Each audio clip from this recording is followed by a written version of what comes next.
Welcome to A Drink of Wisdom with Nathan Drinkard. I'm Jay Wise. Thanks for spending some of your time with us. As a reminder, we're on Anchor, we're on Spotify, we're on Apple Podcasts. And if you're looking for us in the video format, you can find us on the A Drink of Wisdom YouTube channel. Lots of great things happening at all those locations. Drink, another tremendous Tuesday. What's going on with you? Hey man, I'm happy to be here on a tremendous Tuesday. That's one of the best days of the week for us. Everything good, man. Everything good. I can't complain, man. What about you? Same. Just ready to get it going. All right, let's get it going. Another day, another dollar. We got to give the streets what they need. We see what they don't, say what they want. Set your plates because it's time to eat. And last but not least, let's talk some sports, baby. What we got, Jay? All right, this is episode 14 of season 3. We're going to talk about week 8 in the NFL. We're going to check in on the World Series, and we're going to recap the weekend in college football.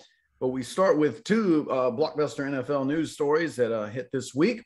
The first will be the trade of all-pro linebacker Von Miller from the Denver Broncos to the Los Angeles Rams. The Broncos get back a second and third round pick from the Rams. Miller on the last year of his contract. He'll join Aaron Donald, Jalen Ramsey, and the rest of that Rams defense as they pursue a Super Bowl title. Meanwhile, in Tennessee, the Titans got horrible news after Sunday's win against the Indianapolis Colts that they have possibly lost running back Derrick Henry for the season due to a foot injury.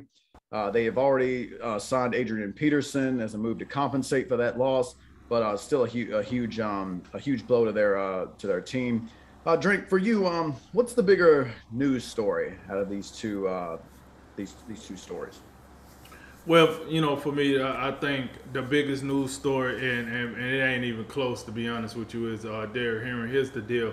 I understand that Von Miller is, a Hall of Famer, 8-time Pro Bowler, one of the best pass rushers this game has seen. I understand he done dominated the Super Bowl before and all that. Sounds very good. I'm with that, but let's keep it real here. Von Miller is 32. He's been injured a lot lately, and I think Denver understood that, and they understood that they wasn't going to be able to, play him as much as he probably wanted to play or get the productivity that they wanted out of him. And, they just kind of stuck with the young guns on the team, and they traded him away. Now, I understand he was emotional. He wanted to be with the Broncos forever. I got that. But this is a business. And in a business, you got to do what's best. What's going to make that green lettuce at the end? What's going to get us to the promised land? So they had to do what they had to do. But this, to me, is about Derrick Henry. Here's the deal. Me and you, I think we on the same accord when I say this. We don't believe in Ryan Tannehill. All right? And the only reason Ryan Tannehill got that cash was because that man that's in the backfield. And the only reason the Titans, is perceived as a possibly Super Bowl contender it's because that man in the backfield. Listen, you can't lose the leading rusher, the back-to-back rushing champ, the all-pro running back. The accolades go on and on and on for Derrick Henry. I'm sorry, I don't think you could replace him with anybody and get the same productivity. If I'm keeping it real, he's the best running back in pro football. Usually, when a guy has that title, you kind of can't replace them.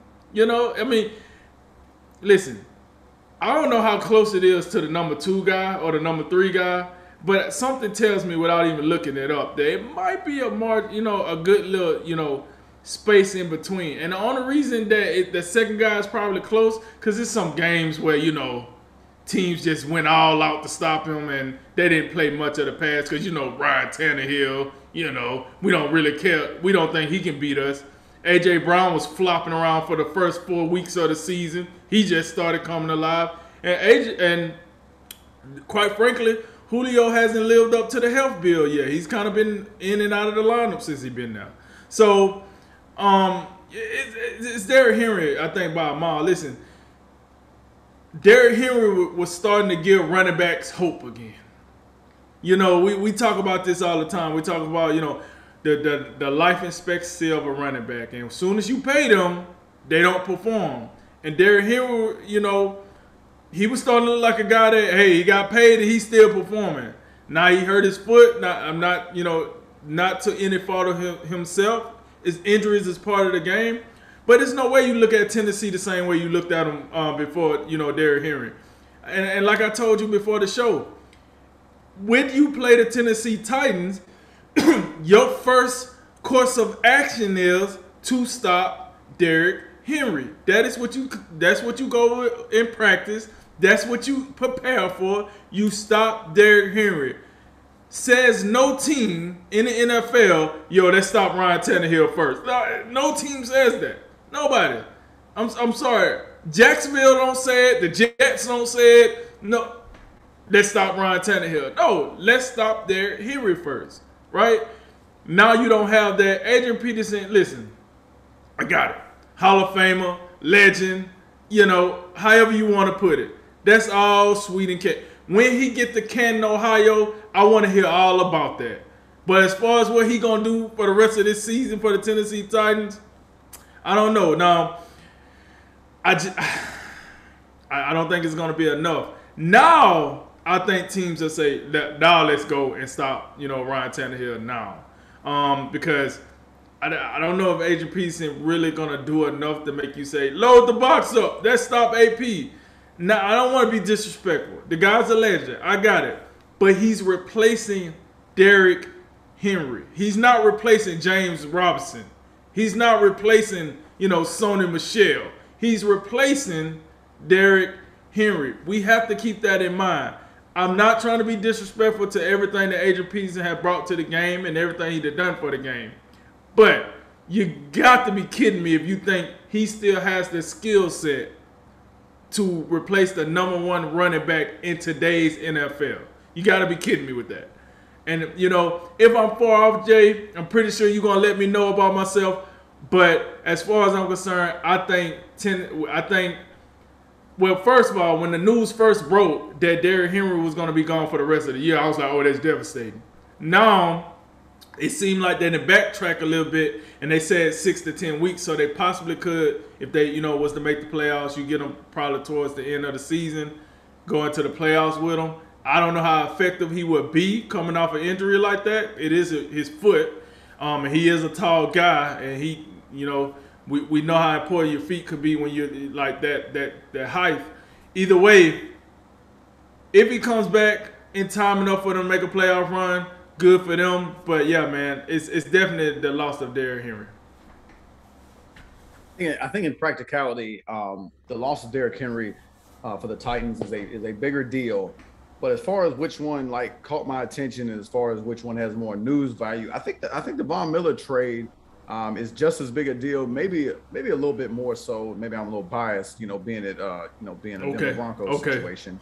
But listen, let's be honest about this. As much as I love Derrick Henry, and as much as I know, he is that dude with the Tennessee Titans that makes that team go. I think Tennessee, in terms of its postseason potential, even though they're 6-2 now, I still think they're a little bit limited in how far they can go with or without Derrick Henry.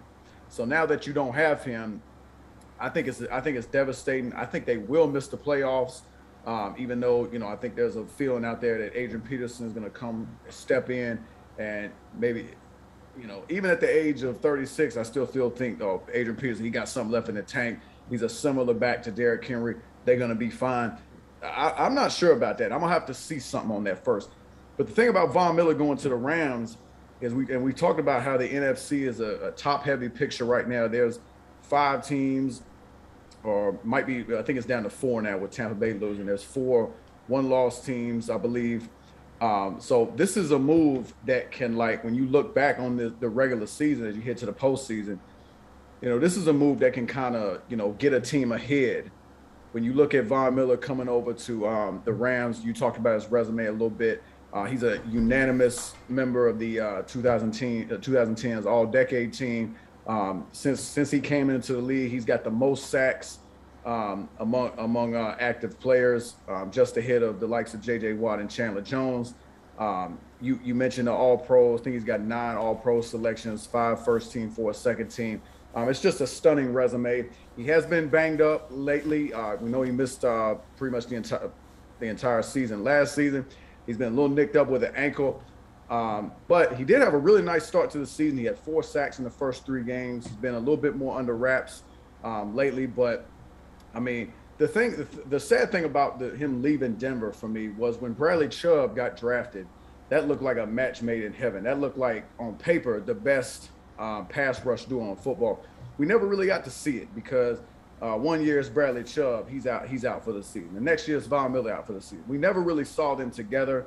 That's a pretty sad story for me. But the great thing about this for Von Miller now is he goes to a defense where he no longer will likely be seeing constant double teams because they have a guy in Aaron Donald who demands double teams and is in the prime of his career and just quite simply is perhaps the most dominant defensive player that we've seen, in the past 10 years or however far you want to go back. Maybe in this century.